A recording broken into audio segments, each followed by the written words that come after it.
in drift in the halls. It almost spoils you in badminton, this hall. It's super. But I remember one of the tournaments we played, a couple of us came over from Ireland, including my son and daughter, and we were very confident we were going to get into the Gold Star. Right. But as it happened, a lot of a nation by the name of the Danes were over that weekend. So most of all of us were very lucky even to make gold in the singles, because everything was based on the Danish players who were highly ranked. Yes.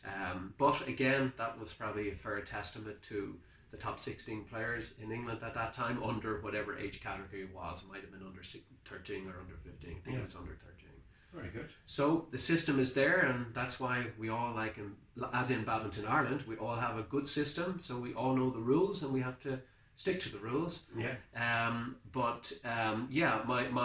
My advice would be, pending if you feel like your standard is very high, you should aim for the gold starting, and it's not about winning, because the first time you go over, maybe the first 2 or 3 times, it's just getting used to the situation, getting used to the whole setup, getting used to playing lots of matches in a day.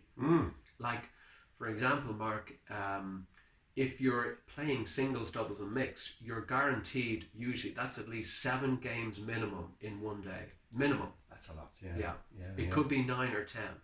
Wow. In the first day. So you're getting plenty of badminton. So, so just to go back to the sort of administration questions. You've got registered with Badminton England. Where do you find the tournaments? Are they on the website somewhere, or who do you contact to enter? When is the entries have to be in by? Well, Mark, you're a tech savvy person now.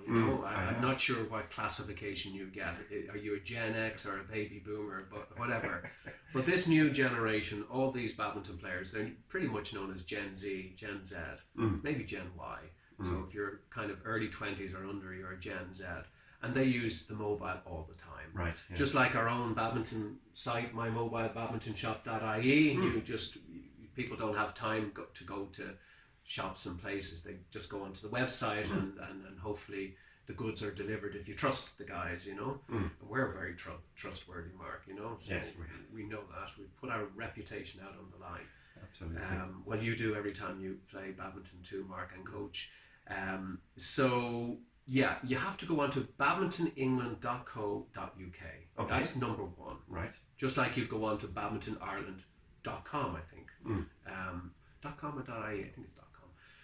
So badmintonengland.co.uk, and then once you get there, you go on to junior ranks. Search for junior ranks. It's in the event section. In the event section on the website. You'll see junior tournaments. Sorry, junior tournaments, not junior rank. Junior tournaments. Yeah. And the junior tournaments are then graded by age category, and you go into whichever age category you fall under. Yeah.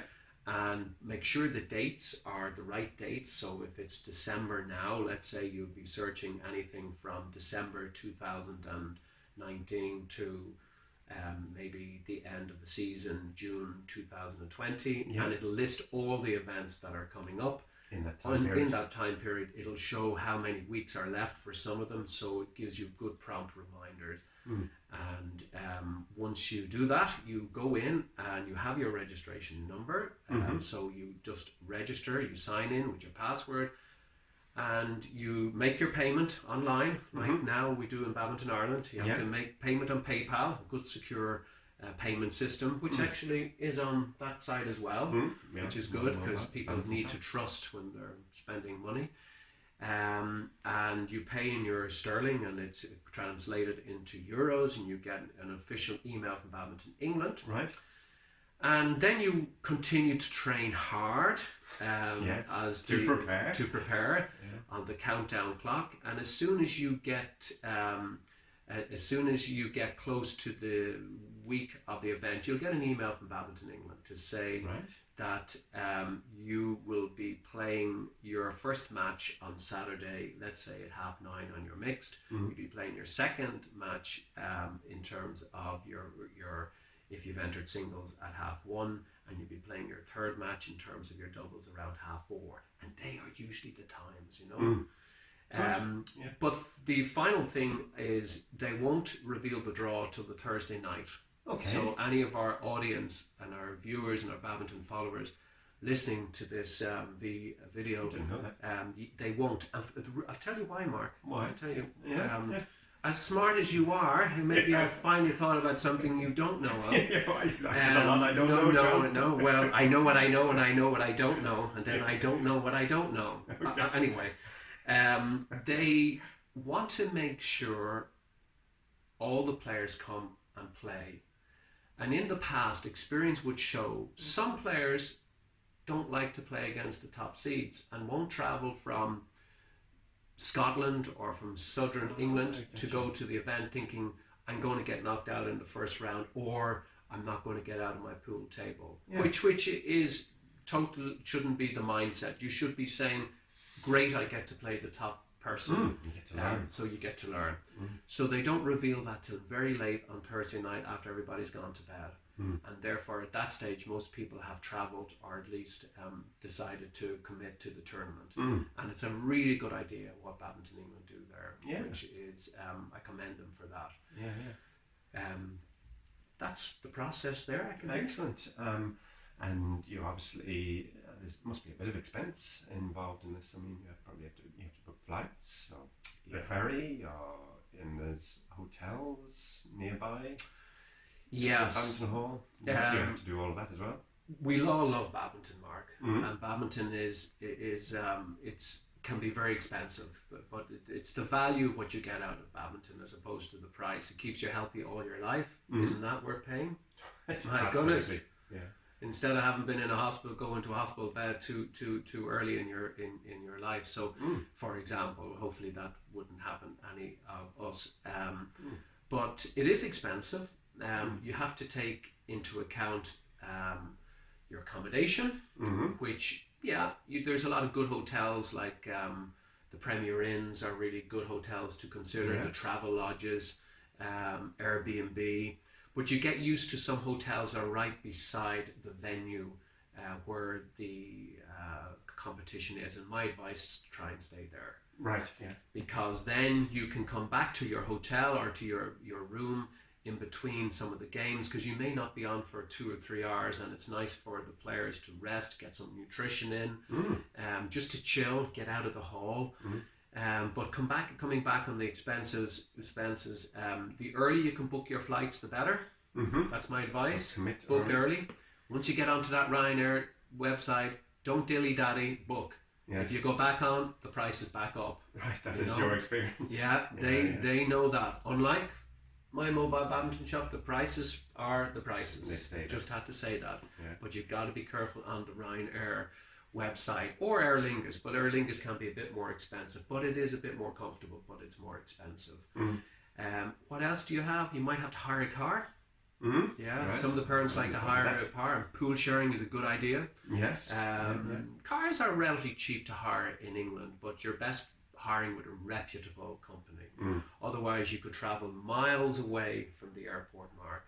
And also these most of these some of these rental car companies, if there's a scratch on the bonnet, they'll charge you. So stick with the brand you know. You know, if anybody wants advice on that, if you just send me an email at john@mymobilebadmintonshop.ie, I'd be very happy to tell you who really I think is the best. But I'll let you guys decide if you want that information. Right. It's worth investing the money. It's just fantastic sport, and to invest money while your juniors are still developing, that's probably the time to put your money into your players. That's a very good point. And Nina and myself made a decision quite a few years ago on that very point. Sometimes people might think, well, we'll leave that to when they're finished school or finished certain exams. But the earlier you learn anything in life, are exposed to anything in life, the better you'll be. So if you want to be good at languages, try and learn early, and you become more fluent, unless it's not for you. So we decided, we will make a big effort to invest in our players while they're young, as long as they want to do it. And that was the key thing, Mark. If they wanted to pick a different sport like hockey or basketball or swimming, it was up to them. In fact, we had both our two kids playing all sports, but they decided at around 11, 12, badminton was what they wanted to do full time. They loved it. And they loved it, and that's their choice.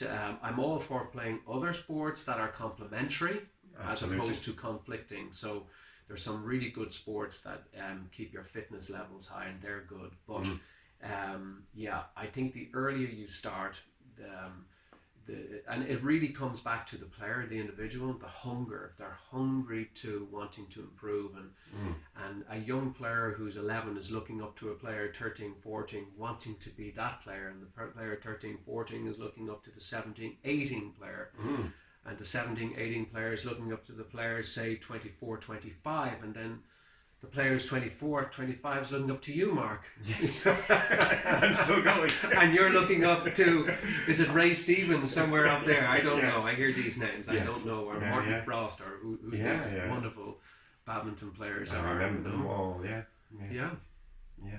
Well, that's brilliant, John. That is a fantastic insight, and some really strong advice there. Practical advice, I feel. If you are interested in challenging yourselves in the English badminton tournament structure at underage level. Yeah. And remember, enjoy it. That is number one. It's a good chat. Yeah, that was a good chat. Yeah.